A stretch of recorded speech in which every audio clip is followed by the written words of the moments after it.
On a tous été enfants, on a aimé les histoires et on a grandi. Mais lorsqu'il s'agit de la Bible, on est restés les mêmes. Au commencement, Dieu créa le ciel et la terre. Ensuite, il créa l'homme et la femme. Il y a aussi un arbre avec une pomme et un serpent. Mais ce serpent, qui visiblement parle, réussit à convaincre la femme de manger de la pomme.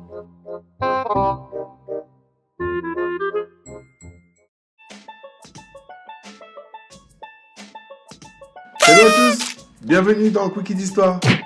Brian, je crois que tu as besoin d'une bonne explication pour remettre les choses dans leur contexte. Salut tout le monde.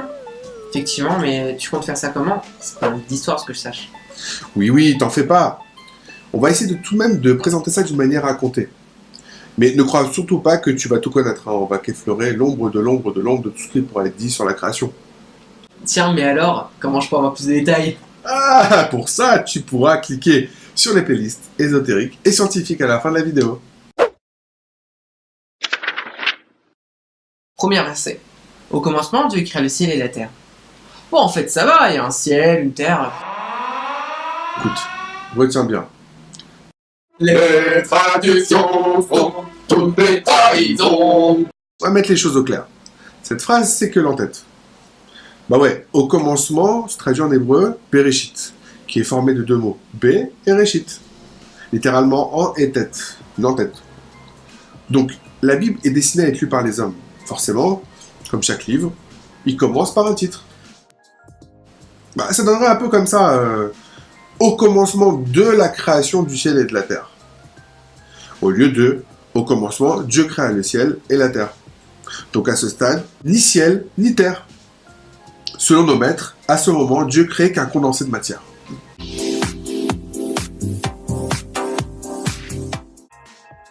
On a le titre. C'est bien. Donc, après, on est toujours le premier jour, ouais. Que la lumière soit. Je le place où dans tout ça? Tout juste après, toujours pendant le premier jour, qui est d'ailleurs succédé par la séparation entre la lumière et l'obscurité. Attends, j'ai du mal à te suivre. Il n'y a pas encore d'étoiles, donc il n'y a pas de soleil. Tu la sors d'où ta lumière? Avant de t'expliquer d'une manière simple, je te rappelle que nous avons dédié une playlist scientifique pour toutes ces questions. Ensuite, ici, la lumière, c'est celle qui est libérée lors de l'union des électrons avec les noyaux atomiques d'avant le Big Bang.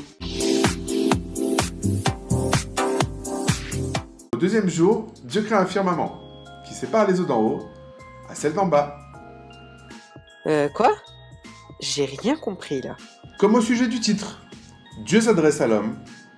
Et donc c'est quoi ce firmament? C'est ce qu'on appelle la Voie lactée. Ouais bon, j'ai pas dit que c'était simple. Je suis pas sûr d'avoir tout compris, mais je pense que je suis sur la bonne voie. Lactée.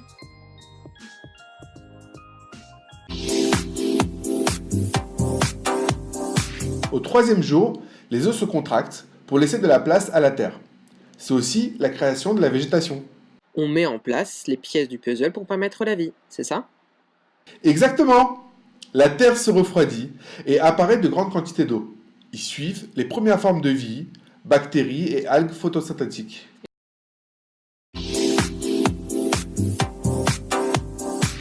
Celui-ci me plaît bien. Le jour 4, c'est la création des astres et des planètes. Attends. C'était pas déjà créé au moment de la Voie lactée? Là aussi, Les traductions font toutes les trahisons. la traduction a tué les nuances.